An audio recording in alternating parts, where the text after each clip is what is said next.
For 15 years, I was the invisible backbone of my entire family, while my sister got every ounce of love and praise. When she publicly threatened me on a live stream thinking she was untouchable, I finally showed everyone exactly who she really was. The moment my sister looked into her phone camera, pointed her finger, and told 40,000 people that I was a thief, a liar, and someone who deserved to be erased from the family, I felt something inside me snap. Not break. Snap. Like a rubber band that had been stretched way too far for way too long. And for the first time in my 32 years of life, I decided I was done being the quiet one. But let me back up because this story doesn't start with that live stream. It starts a long, long time before that. It starts with me being 6 years old and my little sister Renee being born. I'm Jada, by the way. I grew up in a small city in North Carolina, not a tiny town, but the kind of place where everybody in your neighborhood knows your business. My parents were working-class people. Dad drove trucks and was gone a lot. Mom worked at a hospital as a receptionist. We weren't poor, but there was never extra. Every dollar had a purpose, and most months, things were tight. When Renee came along, something shifted. I didn't understand it as a kid, but I understand it now. Renee was my mother's do-over baby.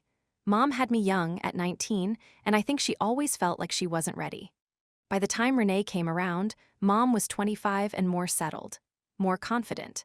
And Renee was this bright-eyed, outgoing, photogenic little girl who loved attention and knew how to get it. I was the opposite. I was quiet, bookish. I liked being alone. I didn't throw tantrums or demand things.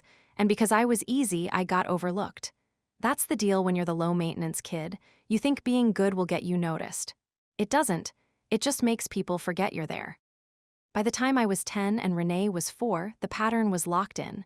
Renee got the new clothes. Renee got the birthday parties. Renee got the praise for every little thing she did. If she drew a picture, it went on the fridge. If I got straight A's, my mom would say, "That's nice, Jada." No fridge, no celebration. Just a nod, and then she'd go back to fussing over Renee. I'm not saying my parents were evil people. I want to be fair about that. I think they just had blind spots. Big ones. And Renee learned early how to exploit them.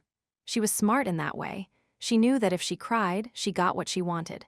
She knew that if she said I was being mean to her, I'd get punished and she'd get comforted. She figured out the system and she played it. Looking back now, that should have been a red flag for everyone. But nobody sees a cute little kid and thinks manipulator. They just think she's sensitive. Let me fast forward through the teenage years because honestly, they were more of the same, just louder. Renee became popular in school. Cheerleader, homecoming court, all of that. She had this magnetic personality where people just flocked to her. She could be your best friend one day and turn the entire school against you the next. I watched her do it to other girls, and it made me sick, but nobody believed me when I tried to say something. I was invisible at school too. Good grades, no friends really, spent most of my time in the library or helping my teachers with stuff. I was the kid who volunteered for everything because at least adults appreciated me, even if my family didn't. Here's where things start getting heavy. When I was 17, my dad had his first stroke. He was only in his early 40s, but years of bad eating on the road, stress, and no exercise caught up with him. He survived, but he couldn't drive anymore. He couldn't work.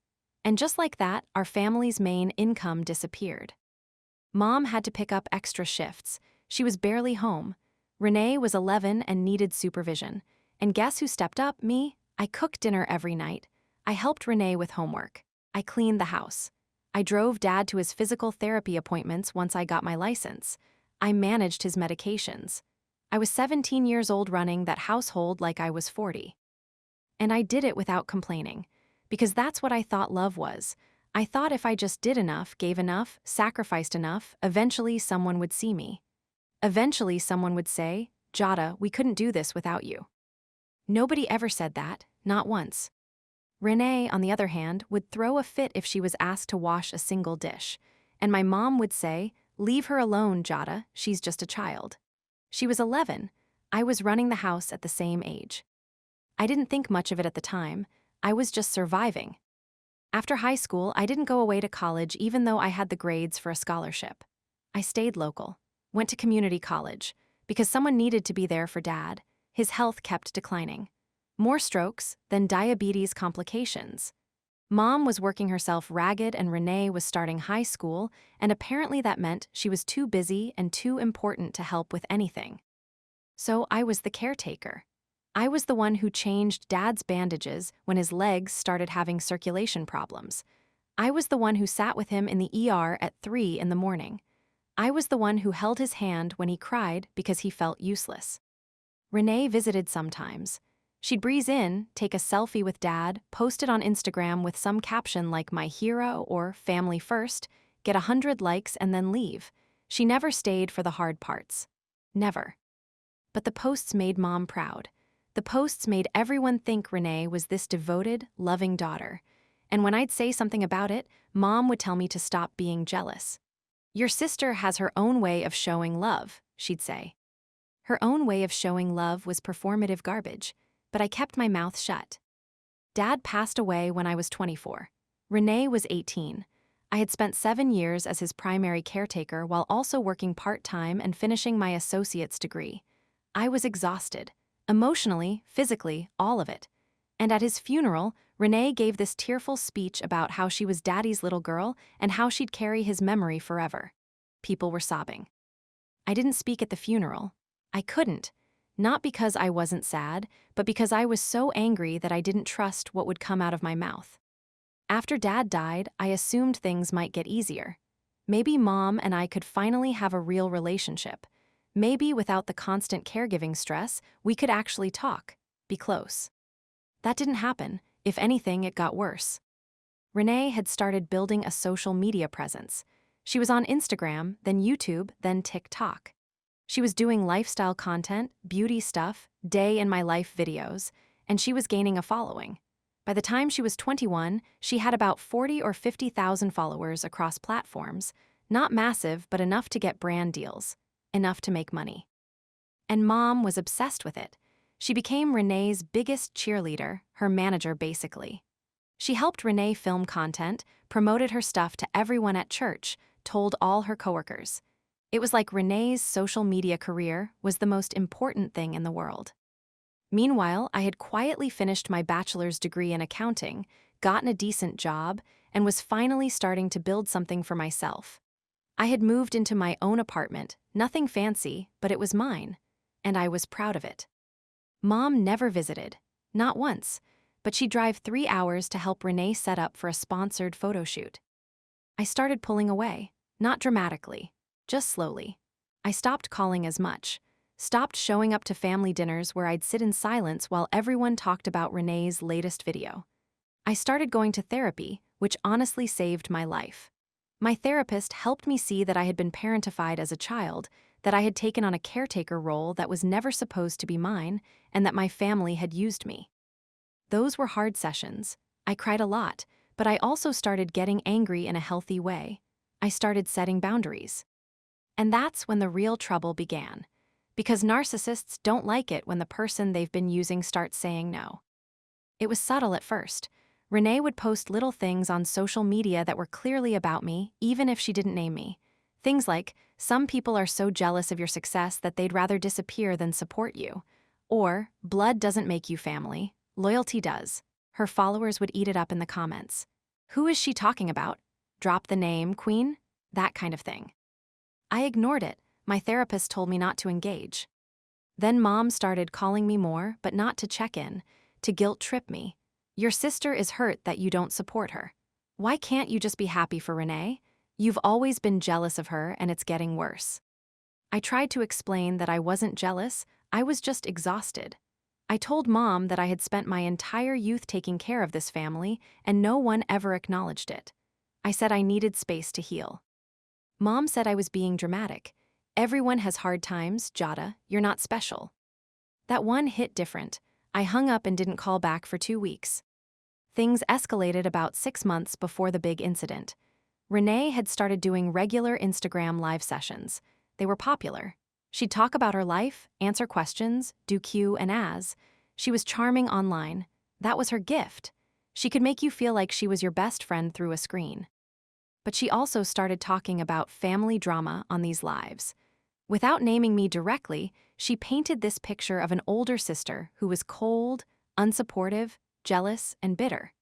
She said this older sister had abandoned the family after their father died. She said this sister refused to help their mother and left Renee to handle everything alone. Everything alone. The audacity of that still makes my blood boil. I found out about these lives because a coworker of mine, a woman named Patris, followed Renee. Patris came to me one day and said, "Hey, is your sister Renee?" Because she was talking about her older sister on Instagram last night, and some of the stuff she said was really messed up. I went home that night and watched the replay. And there it was. Renee, sitting in her cute little apartment that mom helped her furnish, with her ring light and her perfect makeup, telling thousands of people that her sister was essentially a villain. "She never helped with our dad," Renee said on camera. "She never helped our mom. She's just jealous because I'm doing something with my life and she's stuck in some boring office job." I felt like I'd been punched in the stomach. I called my therapist the next morning and spent the entire session processing it. My therapist said this was classic narcissistic behavior. Renee was rewriting history. She was the victim in every version of the story she told, and I was the villain. And the more followers she had, the more people believed her version. I still didn't engage publicly. I thought about it. God, I thought about it, but I held back. I wasn't ready yet. I didn't have a plan. The real turning point happened about 3 months later. I should mention that I had become somewhat involved in my local community. Through therapy, I had started volunteering at a community center in my neighborhood. It was a place that helped families dealing with medical crises, exactly the kind of support my family never had when Dad was sick. The center was run by a man named Gerald, who was this incredible person. He was a retired pastor, about 60, and he had started the center after his own wife passed from cancer. He was a pillar of the community. Everyone respected him. Gerald and I had become close. He was like the father figure I'd lost. He saw something in me that my own family never did. He told me once, "Jada, you have the heart of a servant, but you've been serving people who don't deserve it. It's time you start serving yourself." That stuck with me. Gerald also knew about my family situation because I'd opened up to him during a volunteer appreciation dinner one night. He didn't push or judge. He just listened. And he said something that planted a seed. "The truth always comes out, Jada. You don't have to force it. You just have to be ready when the moment comes." I didn't know what he meant at the time, but I would. Now let me tell you about the night everything changed. It was a Saturday. I was home, relaxing, watching some show on Netflix.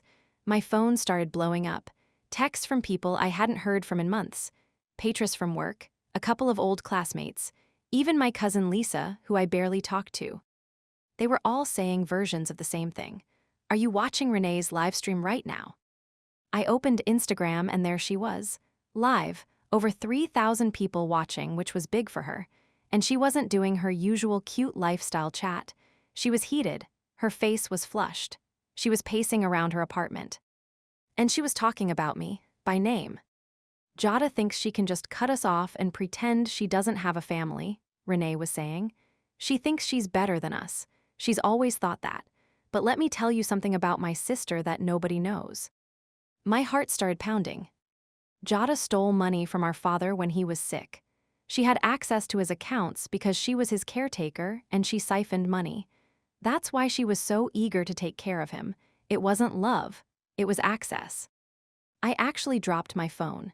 Like it slipped right out of my hands because they were shaking so bad. She kept going. I picked the phone back up and the viewer count was climbing. Almost 5,000 now. My mom found out about it after Dad died. We've been dealing with this privately, but Jada keeps pushing us, keeps acting like she's the victim, so now I'm telling the truth. She's a thief. She stole from a dying man, her own father. The comments were going crazy. People were furious, at me. People who didn't know me, who had never met me, were calling me horrible things in those comments. Thief, disgusting, evil. Then Renee said the thing that really crossed the line. "And let me be clear. If Jada comes anywhere near our family again, near our mother, near me, I will make sure she regrets it. That's not a threat, that's a promise. She knows what she did, and she should be ashamed to show her face." She threatened me, on a public platform, in front of thousands of people. And then she started crying. Crying like she was the victim. She wiped her tears with this perfectly manicured hand and said, I'm sorry you guys had to hear this. I've been carrying this for so long, and it's just been eating me alive. I just want my family to be whole again, but some people are too selfish to let that happen." The comments shifted to sympathy. "We love you, Renee. Stay strong, queen. Your sister sounds toxic." Thousands of people comforting her after she had just publicly defamed me and threatened me. I sat in my apartment and I cried. Not soft, quiet tears. I'm talking full body sobbing. The kind where you can't breathe and your face is swollen and you feel like your chest is being crushed. Every single thing she said was a lie. Every single thing. I never stole a penny from my father. I managed his finances because someone had to, and I kept meticulous records because that's who I am. I'm an accountant. I keep records of everything. Every bill I paid, every withdrawal, every expense, I had documentation for all of it.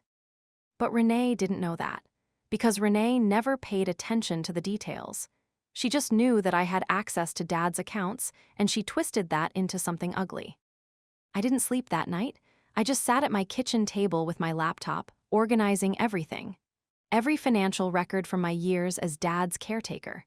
Bank statements, receipts, medical bills, insurance correspondence. I even had a notebook, an actual physical notebook, where I had tracked every expense by hand in the early years before I digitized everything. I also screenshotted the entire live stream. The replay was still up.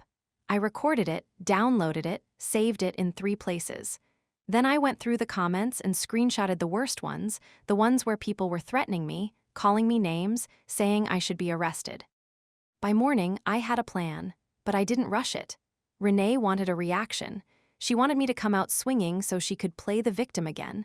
I wasn't going to give her that satisfaction. Monday morning, I called a lawyer.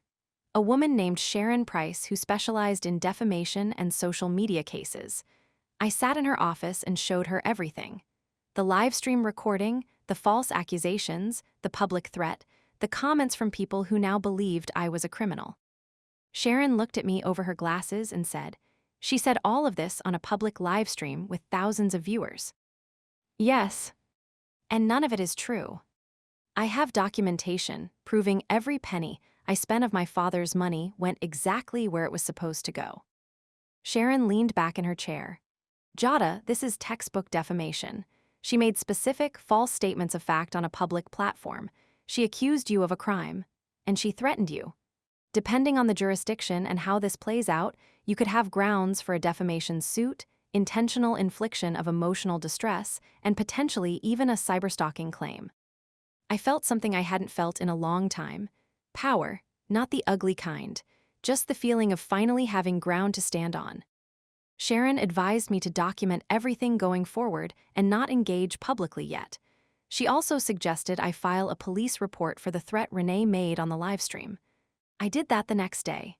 The officer, a young guy named Officer Daniels, took my statement and watched the clip of the livestream. He raised his eyebrows when Renee pointed at the camera and made the threat. "That's a clear and unambiguous threat made in a public forum," he said. "We can document this. If she escalates, you'll have a paper trail." I thanked him and left. But I wasn't just building a legal case. I was also building something else.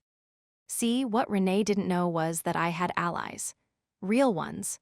Not Instagram followers who would turn on you in a second, but actual people who knew me, who had seen my character, who could speak to the truth. Gerald was the first person I called after the live stream. He answered on the second ring even though it was late.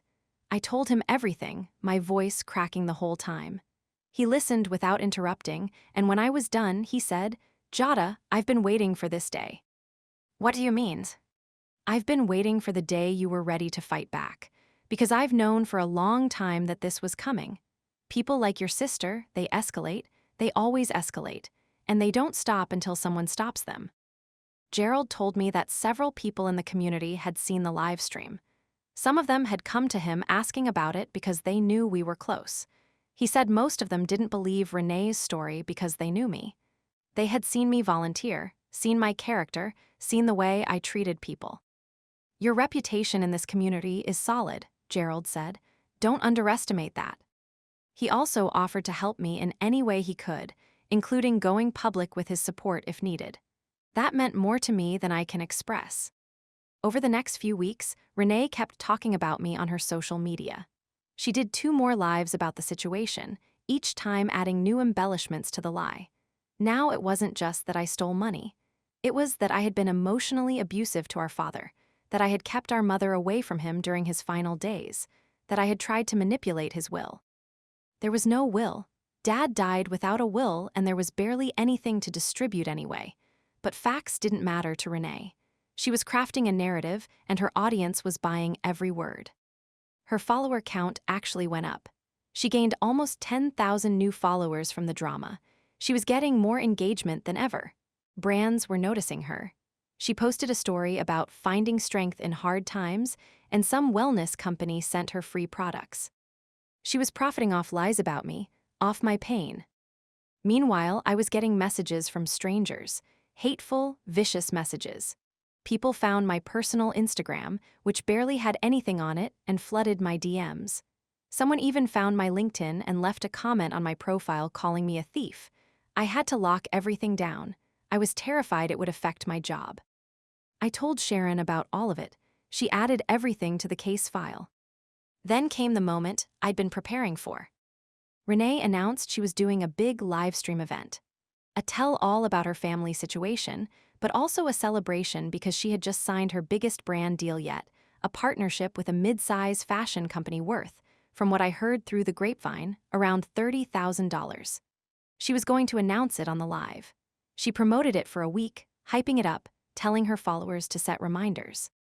The night of the live stream, she had over 8,000 viewers within the first 10 minutes. That was huge for her. She was glowing. She started by talking about the brand deal, showing off the products, thanking her followers for their support. Then, inevitably, she steered the conversation to me. "I know a lot of you have been asking for updates about the family situation," she said, flipping her hair. "Honestly, it's still really hard. My sister still hasn't apologized. She still hasn't returned the money she took from our father. And at this point, I don't think she ever will." I was watching from my apartment. Gerald was with me. He'd come over to be there for moral support.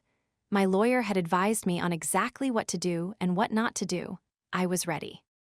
I had created a new account just for this purpose.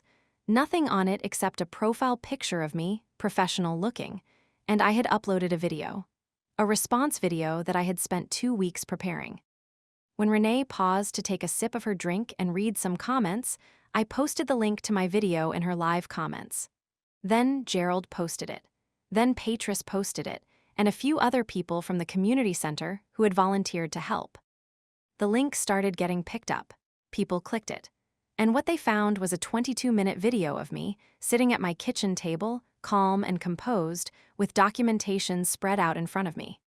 In the video, I introduced myself. I said my name was Jada, I was Renee's older sister, and I was the person she had been talking about.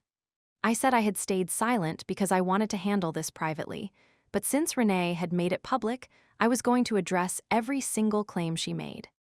Then I went through it, all of it. I showed the bank statements from Dad's accounts. I showed every single transaction, matched with receipts and medical bills. I showed the notebook where I'd tracked expenses by hand. I showed insurance documents, pharmacy records, hospital invoices.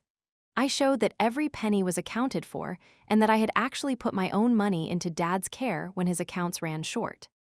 I had put over $12,000 of my own money into my father's care over the years. Money I earned working part-time while going to school. Money I never asked to be repaid. Then I showed photos. Photos of me at the hospital with Dad.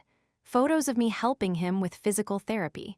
Photos of his medication setup that I managed every single day. I showed a text thread with my mother from years ago where she thanked me for holding the family together. That text was devastating. Mom had written, "I don't know what we'd do without you, Jada. You're the only reason this family is still standing." The date on the text was from when Dad was in his worst period, about a year before he died. Then I addressed the theft accusation directly.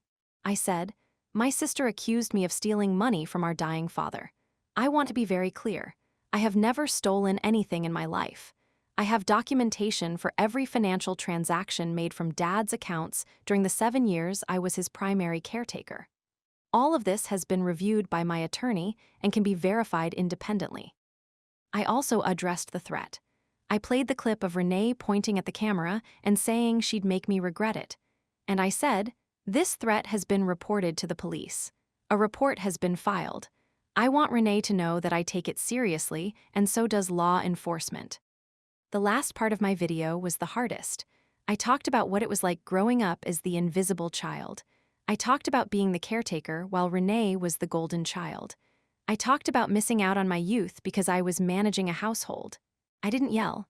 I didn't cry, though I came close a couple of times. I just spoke plainly and honestly about what my life had been like. I ended by saying, "I don't want sympathy. I don't want followers. I just want the truth to be known. Renee is my sister and I will always love her, but I will not allow her to destroy my reputation with lies. Not anymore." Back on Renee's live, things were unraveling. People had watched my video, or at least parts of it, and they were flooding her comments. "Did you actually lie about your sister? OMG, the receipts are real. She has bank statements, Renee. You accused your own sister of stealing when she was the one taking care of your dad. This is disgusting." Renee tried to hold it together.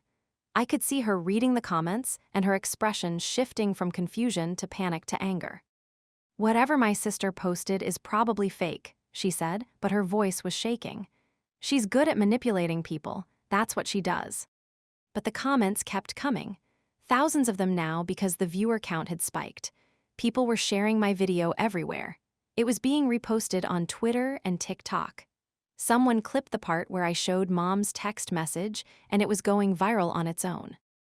"Why does your mom's text say Jada held the family together if she never helped?" Someone commented.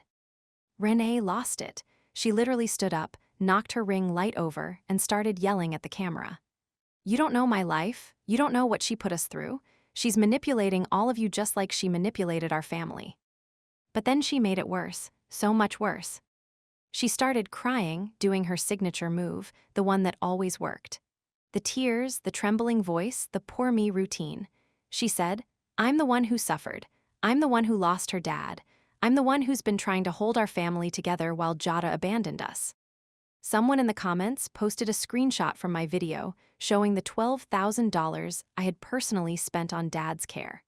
Someone else posted the timeline I had laid out showing that I was 17 when I became the primary caretaker and Renee was 11. "She was 17 and taking care of your sick dad while you were a kid and you're saying she abandoned the family?" One comment said. It had hundreds of likes. Renee ended the stream abruptly. She just reached over and shut it off mid-sentence. But it was too late. The damage was done. Over the next 72 hours, everything collapsed for Renee. The fashion brand that had just signed her, they pulled the deal. They released a brief statement saying they were discontinuing the partnership effective immediately due to concerns about the creator's integrity. $30,000 gone, but it wasn't just that deal. 2 other brands she had been working with also quietly dropped her. Her manager, a woman she had hired a few months back, posted a vague statement on social media about parting ways with a client due to irreconcilable differences. People were digging into Renee's old content and finding inconsistencies. Old posts where she talked about her dad, but the details didn't match what she said in the lives. A photo she had posted years ago claiming she was up all night at the hospital with Dad, that someone reverse image searched and found was taken at a completely different location. She had faked it. Her followers started dropping, not slowly, rapidly. She lost almost 15,000 followers in the first week. Her engagement tanked. Comments on her old posts turned hostile. People were tagging her brand partners in every post asking, "Do you support liars?" And then there was the financial ruin. Because here's the thing about influencer culture that people don't always think about. Renee had been living a lifestyle funded entirely by brand deals and social media income. She had a nice apartment, a leased car, expensive clothes, the whole image. But without the brand deals, she had no income. She had no savings because she spent everything as fast as it came in. She was leveraged to the absolute maximum. Within a month, she couldn't make her car payment. Within 2 months, she was asking Mom for money Mom didn't have because Mom's finances had always been tight. I know this because my cousin Lisa told me. Lisa had started reaching out to me after the video, saying she always knew something wasn't right about how the family treated me. The legal side moved forward too. Sharon sent Renee a formal cease and desist letter, as well as a notice of intent to sue for defamation. The letter laid out every false statement Renee had made, the financial and reputational damages I had suffered, and the evidence we had compiled. Sharon told me that Renee's reaction to the letter would determine our next steps. Renee's reaction was to post one more Instagram story, a tearful message about how she was being attacked by her own family and silenced for telling her truth. She didn't mention the lawsuit directly, but she implied she was being persecuted. Sharon saw this and said, "Good, she just created more evidence." The next thing that happened was unexpected. My mother called me. I almost didn't answer. My thumb hovered over the decline button for a good 10 seconds, but something made me pick up. "Jada," Mom's voice was small, tired. "We need to talk." "About what?" "About everything. About your sister, about you, about your father." There was a long pause. "I saw the video," Mom said. "I saw the bank statements. I saw the text I sent you. And I know you didn't steal anything. I've always known. Renee told me a year ago that she thought money was missing from your father's accounts, and I told her that was ridiculous because you tracked everything. But she kept pushing it, and she was so upset, and Mom's voice broke. I just didn't want to fight with her. I let the silence hang. I wanted her to feel it. So you let her say those things about me, on a public platform, to thousands of people, and you didn't say a word. I didn't know she was going to do that. I swear, Jada, I didn't know she was going to go that far. But you knew she was talking about me on her lives. You knew she was painting me as the villain, and you still didn't correct her." More silence. "You're right," Mom whispered. "I should have stopped it. I should have stood up for you. I should have stood up for you a long time ago." I didn't know what to say to that. Part of me wanted to scream. Part of me wanted to cry. Part of me wanted to just hang up and never speak to her again. "Jada, you were the one who held this family together. You were, I know that. I've always known that. And I failed you. I failed you as a mother, and I'm sorry." Maybe I was naive, but in that moment, I believed her. Not because the words were perfect, but because I could hear something in her voice that I'd never heard before. Real regret. Not the performative kind Renee was famous for. The kind that costs you something to say. I didn't forgive her on that phone call. I couldn't, but I told her that if she wanted to start rebuilding anything between us, she needed to do two things. First, she needed to publicly acknowledge what I did for our family, not privately, publicly, because Renee had made this public and the record needed to be corrected. Second, she needed to tell Renee the truth, directly, no more enabling, no more looking the other way. Mom agreed to both. I didn't fully trust her to follow through, but I figured I'd give her the chance. To her credit, she did. Mom made a post on her own Facebook, which is where most of her friends and family were, explaining that Jada had been the family's caretaker for years, that she had never stolen anything, and that the accusations made by Renee on social media were false. She said she was ashamed that she hadn't said something sooner. It wasn't a huge platform, it was just Facebook, but in our community, it mattered. People from church saw it, family members saw it. Gerald shared it with everyone at the community center. The people who actually knew us now had the full picture. As for Renee, the confrontation with Mom apparently did not go well. Lisa told me that Renee screamed at Mom for over an hour, calling her a traitor, saying she had chosen Jada over her. The irony of that would be funny if it weren't so sad. Renee, who had been chosen over me our entire lives, couldn't handle the one time Mom didn't pick her. Renee tried one more thing. About 2 weeks after everything blew up, she made a new account, a fresh start, she called it, and tried to rebrand. She posted a video talking about growth and accountability, but never actually apologized for anything specific. It was all vague language about mistakes were made and I'm learning and growing. The internet saw right through it. People dug up the receipts again, my video, the screenshots, everything. The new account never gained traction. Last I checked, she had about 400 followers. The defamation case moved forward slowly, as legal things do. Sharon told me we had a very strong case. Between the recorded live streams, the documented falsehoods, the provable financial damages to my reputation, and the evidence I had gathered, Renee was facing a serious lawsuit. And she didn't have money for a lawyer. Her income was gone.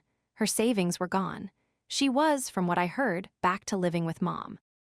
We eventually settled out of court. Renee agreed to make a formal public apology, take down all content referencing me or the false accusations, pay a settlement amount that she'd be making payments on for a long time, and sign an agreement that she would not make any further public statements about me. The apology video she posted was painful to watch, not because I felt bad for her, though part of me did a little bit, but because even in her apology, I could see her fighting against it. Her jaw was tight. Her eyes were hard. She said the words, "I made false statements about my sister Jada and I'm sorry for the harm I caused," but her body language screamed that she wasn't sorry at all. She was sorry she got caught. I didn't care about the sincerity. I cared about the record being corrected, and it was. Gerald was proud of me. He told me so over coffee a few days after the settlement was finalized. We were sitting at the community center, just the two of us, and he said, "You know what you did, right?" "What?" "You stood up for yourself without becoming the person who hurt you. That's rare. Most people, when they fight back, they become a mirror of the person they're fighting. You didn't do that. You were honest and dignified, and you let the truth speak for itself." I almost lost it right there in the coffee shop. "Gerald, I wanted to destroy her," I admitted. There were moments where I wanted to go on that live and just scream at her, tell everyone every horrible thing she's ever done. "But you didn't." "No." "That's the difference between you and her, Jada. That's always been the difference." I still think about that conversation a lot. It's been about 4 months since the settlement. I'm still in therapy. I'm still working through a lot of it. The relationship with my mother is fragile, but we're trying. We have dinner once a month now. It's awkward sometimes. We don't talk about Renee much, but we're building something that we probably should have built 20 years ago. Renee and I don't speak. I don't know if we ever will again. I've had people ask me if I feel guilty about what happened to her career and her finances. Honestly, sometimes I do feel a twinge. She's still my sister. I have memories of us as kids, before everything got so messed up, and those memories are real even if everything that came after was painful.